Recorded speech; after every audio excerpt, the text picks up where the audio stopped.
Hello, this is the Provoked Prawn, and this is a video to compare two very different mice with similar features and a roughly similar price point. This is the Asus Chakram Core versus the Corsair Sabre RGB Pro. Now the reason I'm comparing both these mice is because they both work with Nvidia's Reflex Latency Analyser.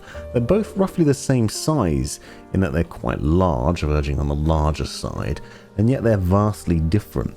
Now the Chakram Core is, on the glance of it, on the face of it, the more appealing of the two, and that's because it has a number of highlights that include a little joystick on the side, a textured design, removable Omron switches, and a really nice specification that includes up to 16,000 max DPI, 40 Gs max acceleration, 400 max IPS, 1000 Hz polling rate, and up to 9 programmable buttons. That includes that joystick on the side, which can be used in digital or analog mode.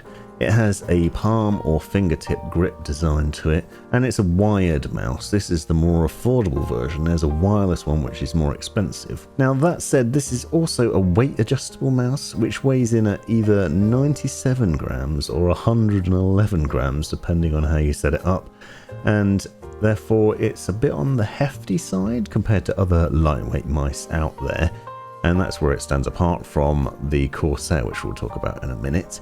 But you can see that it's customizable in a number of ways because you can change the switches, you can change the joystick on the side, you can adjust the weight of it with this additional weight that you can add in, but it's also fairly feature rich thanks to the multiple programmable buttons, a really low click latency which apparently registers at minus 0.9 milliseconds, which is impressive.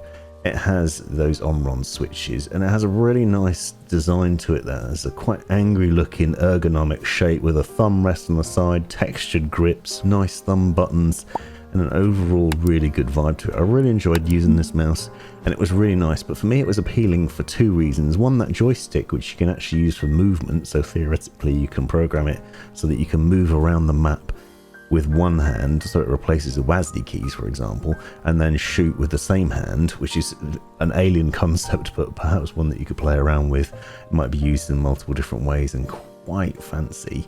But also, it also supports things like Nvidia's Reflex Latency Analyser. It has that really low click latency, and it has a really nice sort of ergonomic design to it. That said, there are some annoyances for me personally. It's a bit too heavy, and it has no DPI button on top, so you have to reach underneath to change the DPI levels. The Corsair Sabre RGB Pro, seen here by comparison, is nowhere near as striking in its overall design. It doesn't have any customizable weights, but it is 74 grams, so it's considerably lighter than the ROG mouse. It also only has 6 programmable buttons, but one of them includes a DPI switching button on top and a DPI indicator to let you know which level you're at on the side. You also have those side programmable buttons, and you have some nice RGB lighting on the mouse wheel and on the logo. Now, when I reviewed the Chakram Core, and I'll link to both the videos separately, I said that that mouse didn't have very good RGB lighting. The Corsair Sabre RGB Pro is a lot brighter and nicer, easy on the eye and better looking in that way.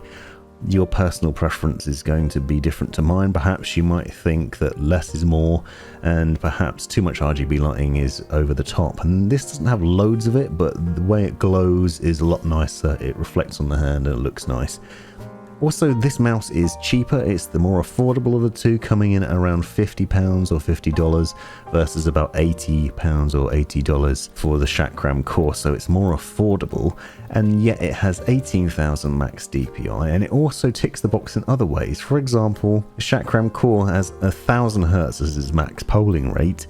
The Corsair Sabre RGB Pro can manage up to 8,000 Hz polling rate, so it has an insanely high polling rate, which means a really low click latency. This mouse also works with Nvidia's Reflex Latency Analyser, which I've done a video on separately that I'll link to in the description if you don't know what that's about. But essentially that means this is a pro level mouse that's designed to minimize system latency and ensure that the clicks that you send to your PC are registered as fast as possible to give you the most accurate response when playing FPS games, so you don't end up suffering because you've got a system latency which is holding you back and resulting in your shots missing. So this can be really important if you're playing fast-paced FPS games. Now the Chakram Core has that as well, but what it doesn't have is the weight, and obviously it's more expensive, and so the Sabre is potentially interesting because it's a lighter weight mouse, considerably lighter weight, and it's also large, and it's also feature rich, and it also has a high polling rate, and it also works with the Reflex Latency Analyser. So basically this is a pro level mouse, and that's why they've given it the Pro Champion Series mark, to basically say this is their lineup of gaming mice that's designed for pros and will give you the edge. And so on paper, the Chakram Core looks a lot more appealing, and actually visually, even out of the box, as you can see from the clips in this video, it's more appealing. It's a better looking mouse. But the Sabre Pro is proof that you shouldn't judge a book by its cover, because this mouse actually is really good under the hood. It has a number of really nice highlights that include an ultra flexible cable, a really smooth base, a nice ergonomic design, fits nicely in the hand. It has quick fire buttons which are essentially designed to sit really low on the mouse so that they react and click really quickly, and an overall really good design to it. Now the Chakram Core, I probably would say is nicer. I personally preferred it because of that thumb rest. I really like that. The joystick's really nice.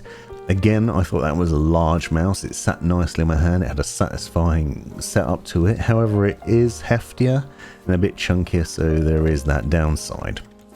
However, as I said, both mice will work with Nvidia's Reflex Latency Analyser, which you can see in action here, and that basically allows you to measure and track the performance of your system and also the mouse to minimize the impact that has.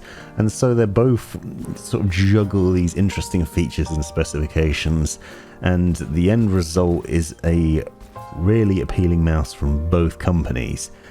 Which you prefer is going to be a personal preference, I think, but it's a very close call for me. This has been the Provoked Prawn. Hope you found this video useful. Be sure to check out the links in the description to the unboxing and review videos to find out more, and also to see the specifications on paper. Let me know in the comments if you've got any questions. Thanks for watching. This has been the Provoked Prawn. Thanks for taking the time to watch this video. Hope you found it useful, interesting, hilarious, or all of the above. Be sure to check out the description for other information you might find interesting, and subscribe and watch these other videos as well that I think might be useful to you, and have a great life.